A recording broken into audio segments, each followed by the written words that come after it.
I think I got it. It's taken me like 25 minutes to figure out that effect. In fact, I've had Pete, Evan, Lisette. We've all been trying to figure that out because it's like this meme that I saw on Twitter. God, look how good hers is.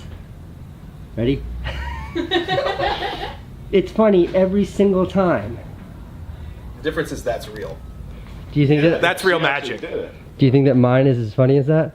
No. You can be honest. Well, no comment. It's in a bathroom too. It's just the whole scene is just. Okay, welcome to 368.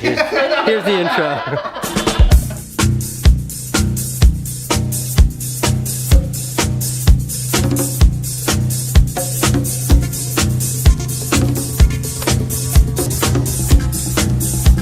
Okay, so I don't know if you know Evan's channel or not. You should. If you don't, I'll link it below.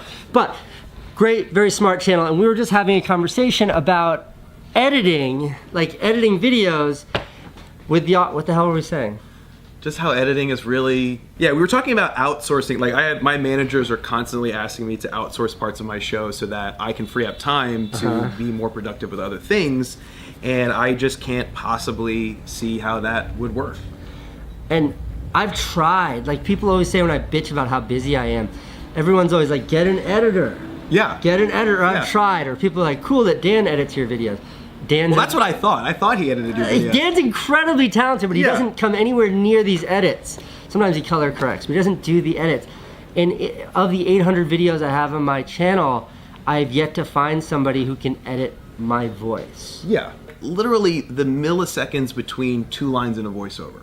I'm spending probably 15 minutes moving that audio file, like zooming in all the way and moving it just a tiny little bit, playing it over and saying, is that pause enough to get to jump it into the next thing? Is the momentum the right way? Like, I can't imagine anyone...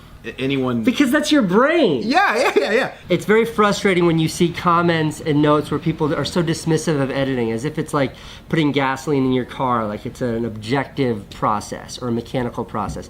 The art is in the edit.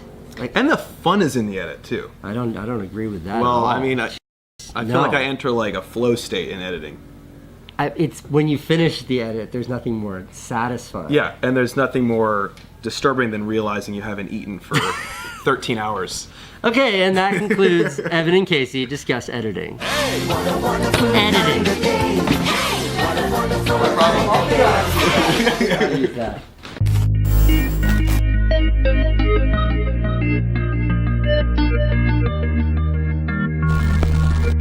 Hello and welcome to Tech Review Tuesday. Tech Review Tuesday, wherein I review a piece of technology that I'm interested in or curious about and share my findings with you. On this week's episode, I'm going to be reviewing the new DJi Ronin-S video stabilizer. But before I do that, I wanted to share with you some technology that I think is really, really cool. I'm not going to review it. I just want to show you this. All right, so this thing is made by a small company out of Detroit called Shinola.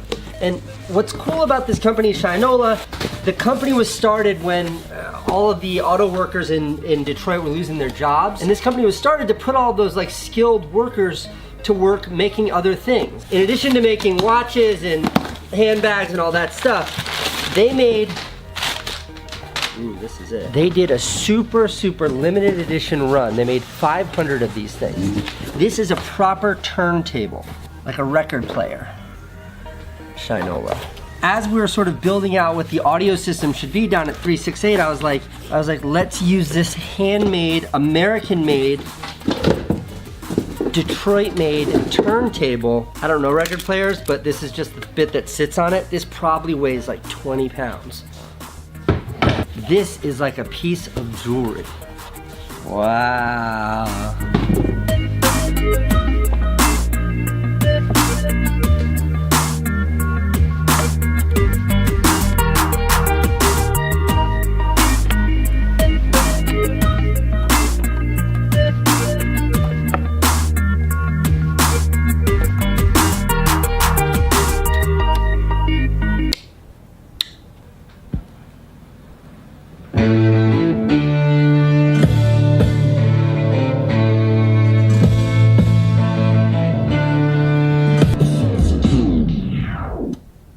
Now, I'm no audiophile. I'm not like one of those music guys, but the audio difference from like something like this, like an actual record with high quality speakers versus like, I usually do like AirPods and Spotify on my cell phone, the sound quality is unbelievably different.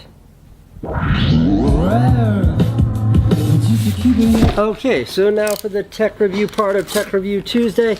This is the Ronin-S. The Ronin-S is a gimbal for SLR cameras made by DJI, the same company that makes all the drones that I and everybody else in the world uses. Designed as the all-in-one workhorse for almost any type of filmmaking, Ronin-S is packed with incredible features that offer the ultimate flexibility for single or multiple operators on any set.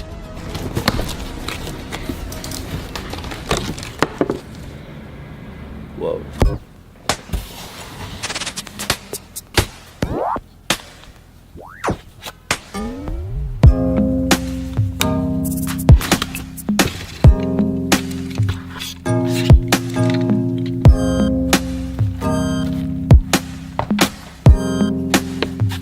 A 3-axis gimbal is basically a mechanism to make sure a camera stays steady as it's recording, as it's moving. This is a 3-axis gimbal by GoPro, and see, in theory anyways, no matter how much I move this handle, the camera stays in sort of the same position. This right here, this is a gimbal on the bottom of a drone. Same idea, you put the camera here, no matter how you move your hand, it stays in one position. What was typically used for stabilizers for bigger cameras or something like this. This is a really fantastic device made by Movi. You put a camera down here, and then no matter how you move this thing, it stays stable.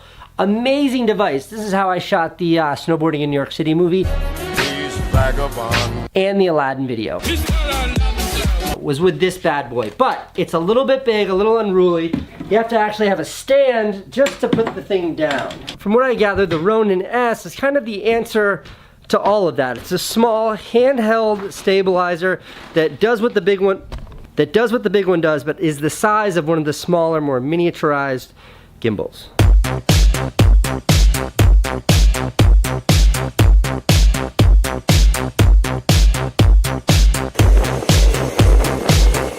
Hey, David Letterman.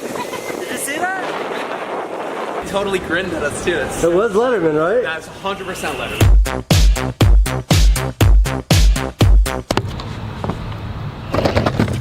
So this thing does a lot more features than what we're playing with it for today. There's an app that works with it that you can program to do really complicated time-lapse features. The Ronin-S app complements the gimbal, giving filmmakers even greater control over their creativity. Wherever your passion takes you. I've only used it for about 15 minutes. It feels super simple. How's your arm?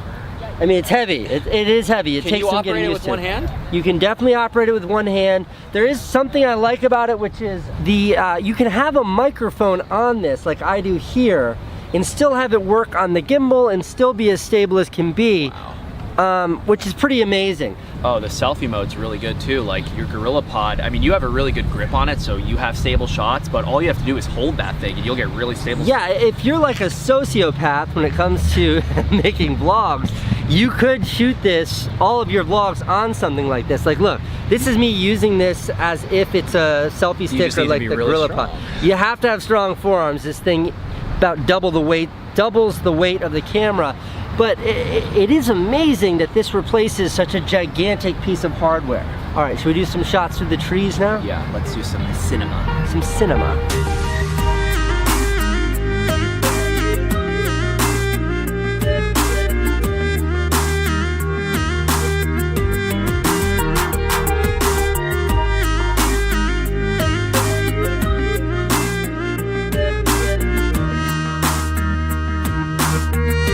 Holy shit! Okay, that concludes the first look of the Ronin-S 3-axis stabilizer. Huge fat thumbs up. Take it for what it's worth though, because we've only had 3 hours with this. Ish. Just starting to play with it. So far, very impressed. I do want to flag that I have a plan to shoot an entire episode of 368 using just this gimbal to give it, right? That's gonna be cool. To give like a really comprehensive review of all the details and all of the features that this thing does. That'll come soon. For now though, good work DJI. And would you look at this beauty right now.